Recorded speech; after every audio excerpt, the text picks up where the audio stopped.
Chaque jour, nous sommes amenés à prendre un tas de décisions et chaque décision peut véritablement impacter notre vie. Jeff Bezos, donc patron d'Amazon, disait qu'en tant que cadre, il lui suffit de prendre 3 bonnes décisions par jour.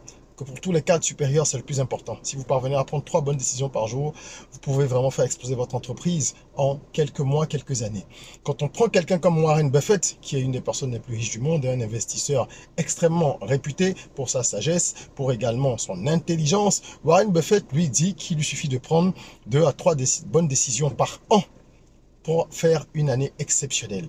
On voit donc quel est le pouvoir des décisions. Certaines décisions peuvent à elles seules changer une journée, une semaine, un mois, une année, toute une vie.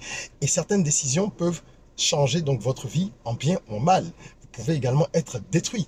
Aujourd'hui, quand on voit les Air Jordan, qui sont devenus emblématiques, iconiques de toute une époque, cette marque-là, d'accord, Michael Jordan et Nike, on se dit que c'est un succès extraordinaire. Mais est-ce que vous savez comment ça a commencé? Est-ce que vous savez que ça aurait pu être totalement différent? Michael Jordan n'imaginait pas ce qui allait arriver lorsque Nike lui a proposé un deal dont il ne voulait pas d'ailleurs.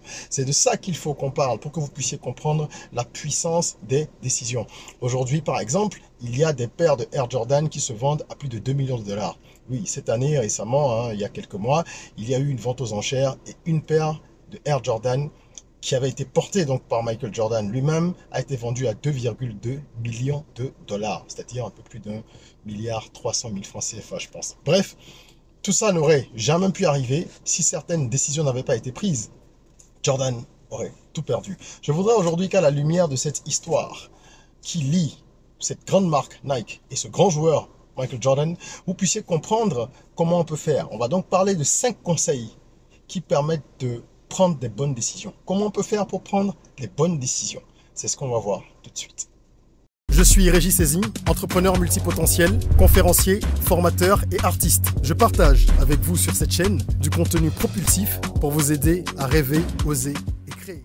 Hello les rocks, j'espère que vous êtes solides. Moi je suis en parfaite forme et je suis plein de gratitude envers l'univers. Aujourd'hui on va parler de développement personnel, de mindset, ok, et également de business, parce qu'il y a des bonnes leçons business à tirer également de cette histoire entre Nike et Michael Jordan, et je pense que ça va être édifiant pour tous ceux qui vont suivre la vidéo jusqu'à la fin. Je vous invite donc à vous abonner, comme ça vous serez informé à chaque fois qu'il y a une nouvelle vidéo ici. Abonnez-vous et activez la cloche de notification surtout, c'est très important. Et vous allez donc rejoindre la communauté des gens qui rêvent, qui osent et qui créent la communauté Rock, où on parle d'entrepreneuriat, de business, de dev perso, d'éducation financière, de tous les sujets qui permettent à chacun de prendre conscience de son potentiel et de l'exploiter au maximum. Alors, cette histoire, c'est une histoire un peu folle. C'est presque comme les histoires qu'on écrit pour des films et qui peuvent nous paraître un petit peu grandiloquentes, quoi. C'est-à-dire très éloignées de la réalité. Et non, il y a des choses comme ça qui arrivent et qui doivent nous servir de leçon. On est en 1984, Michael Jordan donc entre en NBA et c'est un joueur très prometteur. Il vient d'arriver, donc il est promis à un bel avenir. Évidemment, c'est pas encore la superstar que ça deviendra, mais il est très suivi. C'est un joueur prometteur vu ses antécédents avant d'intégrer donc la ligue, avant d'arriver en NBA. Il s'était déjà fait remarquer. Il arrive, il commence la saison, il s'est fait qu'il porte des marques différentes de Nike. Il ne portait pas Nike. Michael Jordan, à ce moment-là, ses marques préférées, c'était Converse et Adidas. Donc, il y a une de ces marques-là qu'il portait sur le terrain parce qu'il était sous contrat. Et la seconde qu'il portait pendant les entraînements parce qu'il la préférait. Bref, c'était des marques qui dominaient un petit peu le monde du basketball. Nike était à ce moment-là une entreprise déjà connue, une grosse entreprise qui était déjà en bourse même, mais qui était plus active sur d'autres segments, pas sur le basket, notamment sur tout ce qui va être course rapide, course à pied, etc. Ils avaient pas mal de chaussures qui se vendaient très bien, des équipements de sport. Mais le basketball commençait à être de plus en plus populaire aux États-Unis et par le monde, et ils voulaient être sur ce segment aussi, ce qui est normal dans leur stratégie de développement. Alors, il y avait un monsieur à Nike dont le travail était de pouvoir proposer les têtes d'affiche, donc les entrepreneurs, que dis-je, pardon, les sportifs qui allaient porter les chaussures de la marque, qui allaient être des ambassadeurs, qui allaient être des égéries. Et donc au niveau du basketball, lui, monsieur basketball, ce monsieur avait ce travail-là à faire et il misait beaucoup sur Michael Jordan.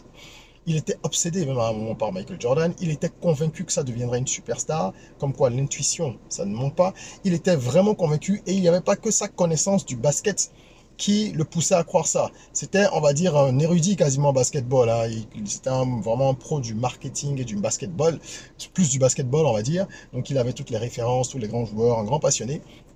Mais il y avait plus que ça. Il y avait une force qui l'animait, il a défendu le dossier de façon véhémente pour que Michael Jordan soit celui à qui la marque proposerait le deal. Michael Jordan n'était absolument pas intéressé, absolument pas intéressé, absolument pas. Donc il trouvait que Nike avait une image ringarde, comme beaucoup de gens à l'époque, hein, c'est ce que beaucoup de gens pensaient surtout de la communauté black, donc il n'était pas intéressé, il voulait uniquement écouter les propositions de Converse et d'Adidas, puisqu'il devait re-signer avec une de ces marques-là, ou alors aller chez l'autre.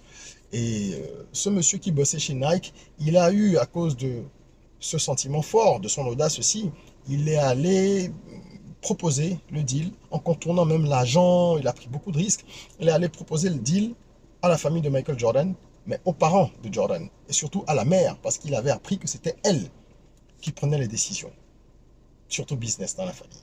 Okay. Aujourd'hui, on est surpris parfois quand on nous parle des chiffres de Air Jordan, mais ça a été possible déjà pour commencer avec le premier conseil qu'on va tirer de cette histoire, grâce à la mère de Jordan. C'est elle qui fait qu'aujourd'hui son fils a gagné 2 milliards de dollars grâce à Air Jordan. Ce sont les revenus de Michael Jordan par ce deal-là que je vais vous expliquer. Depuis qu'il a signé plus de 2 milliards de dollars, il a gagné. D'accord? C'est la mère qui a cru en ce monsieur de chez Nike qui allait l'avoir. Et elle lui a dit, parce que c'est quelqu'un de très dur, très ferme, très dur en affaires, elle lui a dit, je vous promets rien, mais voilà, je vais étudier la chose, je vais parler à Mike, à Michael et tout ça. Ils sont allés écouter quand même Adidas et Converse, les propositions, et ils sont allés chez Nike, grâce à cette dame, qui a convaincu son fils d'aller écouter quand même la proposition qu'ils avaient à faire.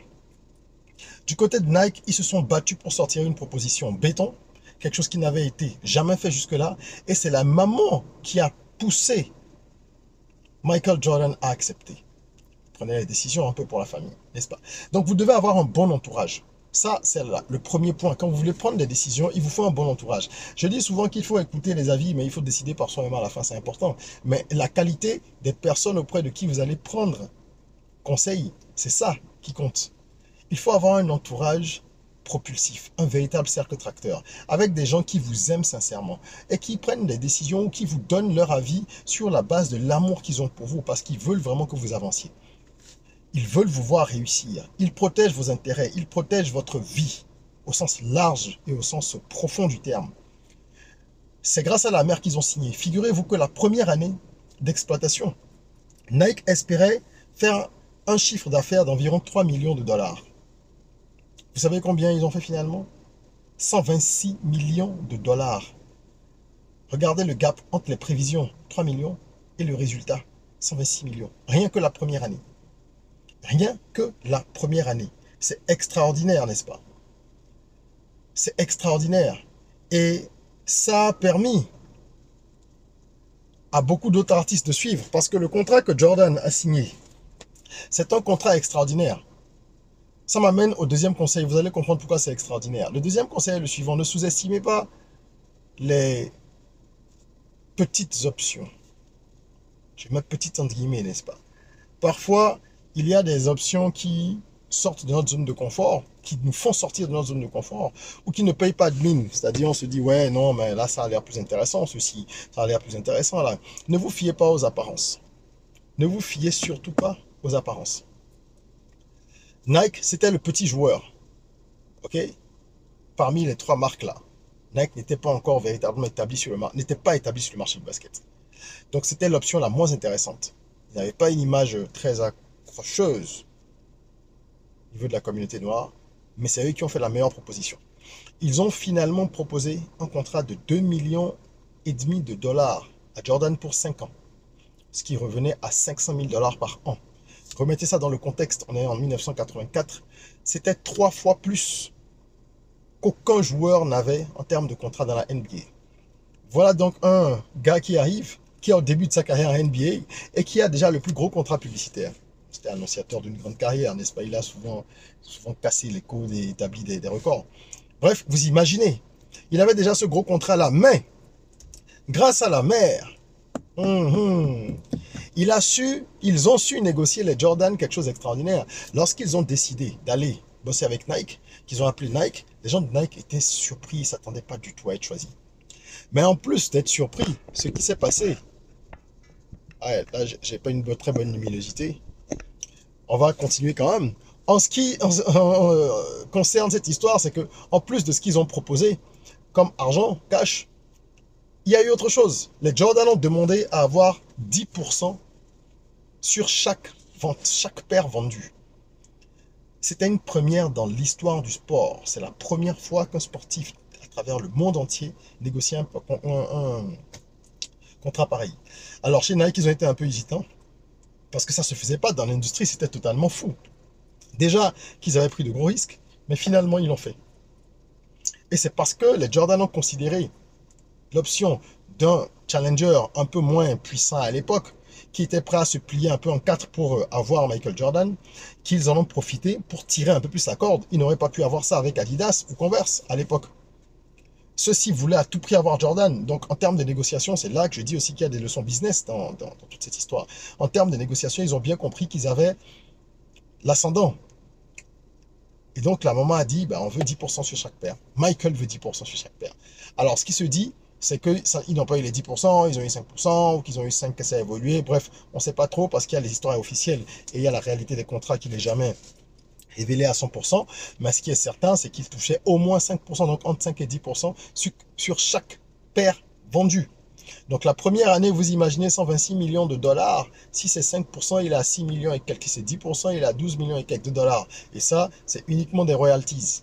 C'est des royalties. Ça tombe sur chaque paire, il ne fait rien d'autre en plus de ce qu'il a à faire. Et il touche l'argent du contrat en tant qu'égérie. Donc c'était simplement le contrat le plus balèze possible. Donc, ça, c'est un conseil important. On a dit, un, avoir le bon entourage. Deux, considérer toutes les options. Ne pas éliminer systématiquement une option en vous disant, non, ça, c'est pas bien, ça fonctionne pas, il n'y a pas ceci, nanana. Il faut creuser, creuser et voir ce que chaque situation peut vous apporter. Parfois, les options les moins reluisantes en apparence sont les plus intéressantes à prioriser. Conseil numéro 3, vous devez prendre des risques, car toutes les grandes réussites impliquent de grands risques. Chez Nike, ils ont pris des risques énormes. Je vais déjà vous parler même des Jordan. Les Jordan ont pris des gros risques parce qu'ils sont partis avec une marque qui n'avait pas une grosse notoriété à ce moment-là. Ok? Dans le monde du basket, je veux dire. Mais ils ont fait ce choix parce que c'était plus intéressant, ils ont supposé les choses. Il faut prendre des risques. Maintenant, Nike a pris des risques énormes.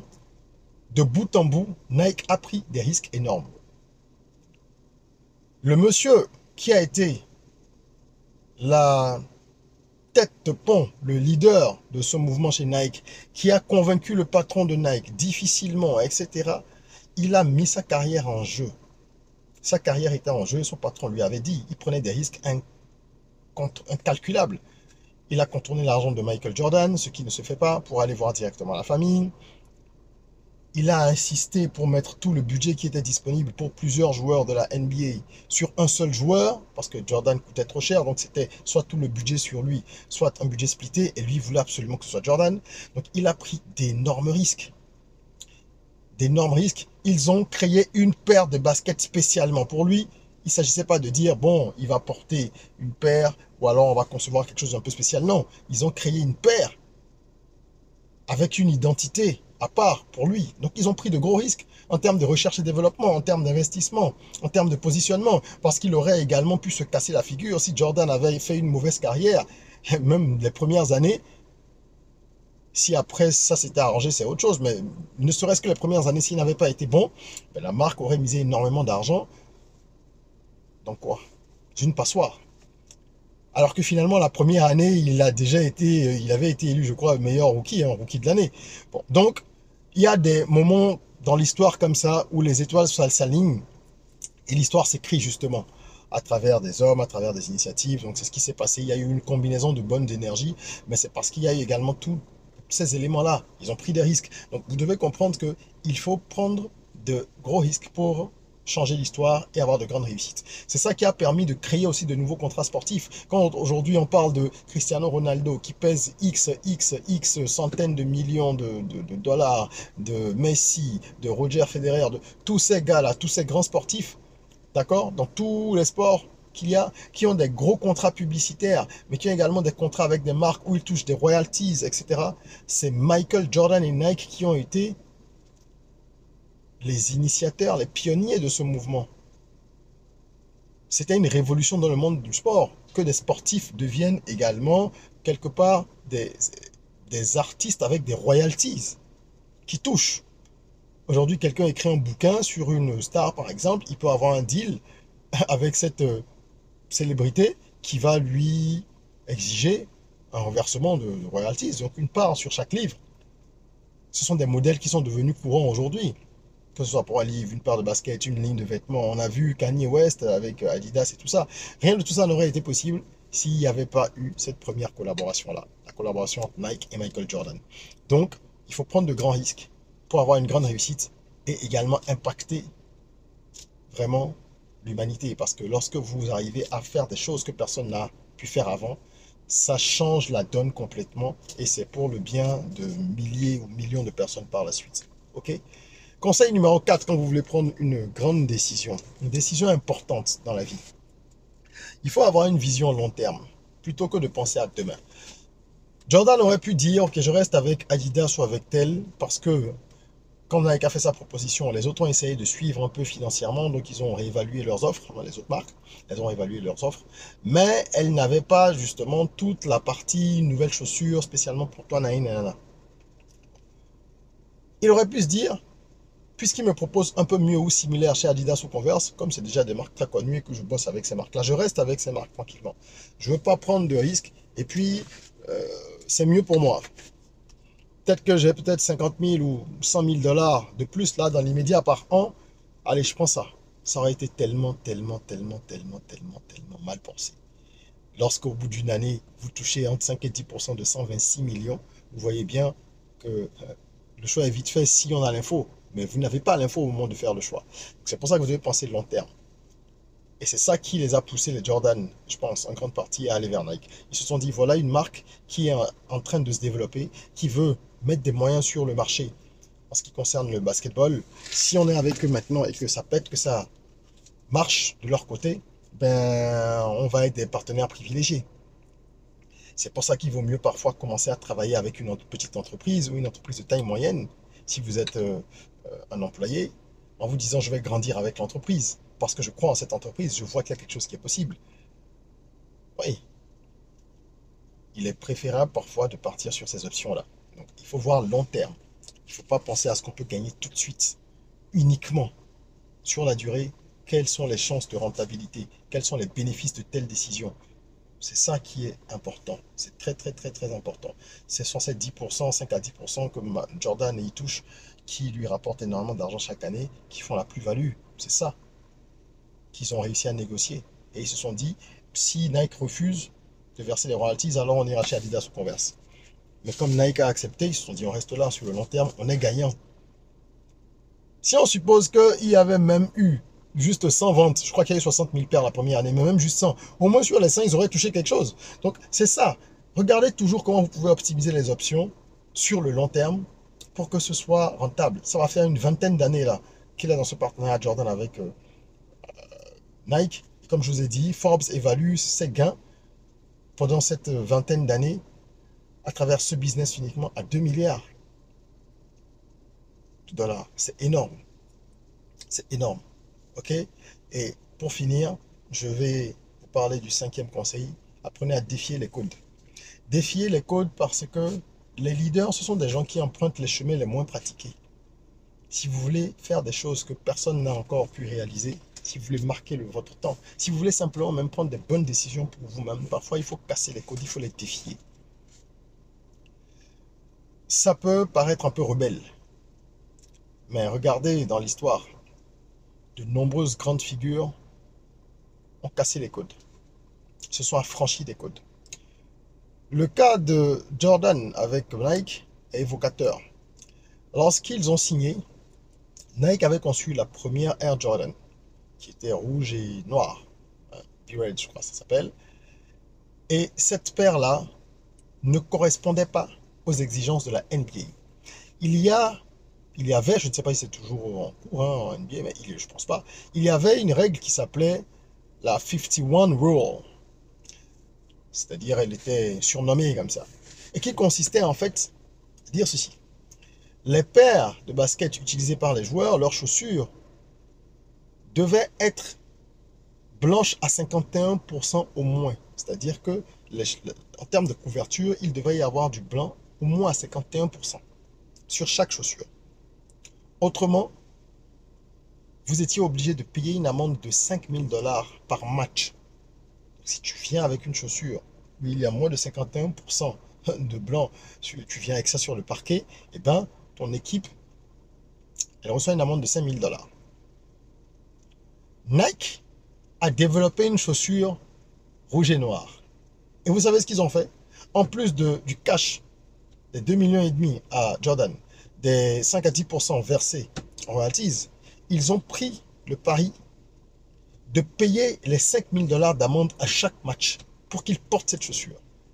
Et ça a été révolutionnaire parce qu'il arrive, premier match avec cette chaussure qui a fait parler, la NBA était fâchée, tous ceux qui ont vu ça, ça a créé un buzz. Ça n'existait pas ce terme-là à l'époque, mais c'est exactement ce que ça a fait. Et ça a donné une image rebelle un peu à Nike. Une image rebelle, c'est-à-dire on s'affranchit des codes, on est différent, on s'affirme. Et les Noirs américains ont adoré ça, parce que tout ça c'est très hip-hop aussi, ça rentre dans la culture hip-hop. Hein, l'esprit rebelle, je m'affiche, je m'affirme. Et voilà comment, en acceptant de payer 5 000 $ par match, cette chaussure a bénéficié d'une publicité extraordinaire, en plus des canaux de com classiques que Nike a exploités. Donc il faut parfois défier les codes. Ah, ça, si on devait en parler avec les termes d'aujourd'hui, on aurait dit que voilà, c'est du buzz marketing. Ils l'ont fait sciemment. Bref, il y a énormément de leçons qu'on peut tirer de cette histoire. Moi, j'ai regardé le film qui raconte donc l'histoire entre Nike et Michael Jordan. Et ça m'a beaucoup plu. J'ai voulu partager ça avec vous, mais pas partager uniquement l'histoire du film, aborder la chose sous le prisme de la prise de décision pour qu'on comprenne comment ça peut nous aider. Comment est-ce que nous-mêmes, nous pouvons aller capitaliser justement sur ce genre de conseils, ce genre d'histoire pour prendre des décisions éclairées dans nos vies, en plus de l'intuition, de la clairvoyance, du discernement qu'on demande au Big Boss de nous accorder. Il faut que nous-mêmes, nous puissions capitaliser sur ce genre de levier-là pour prendre de bonnes décisions. Voilà, voilà, voilà.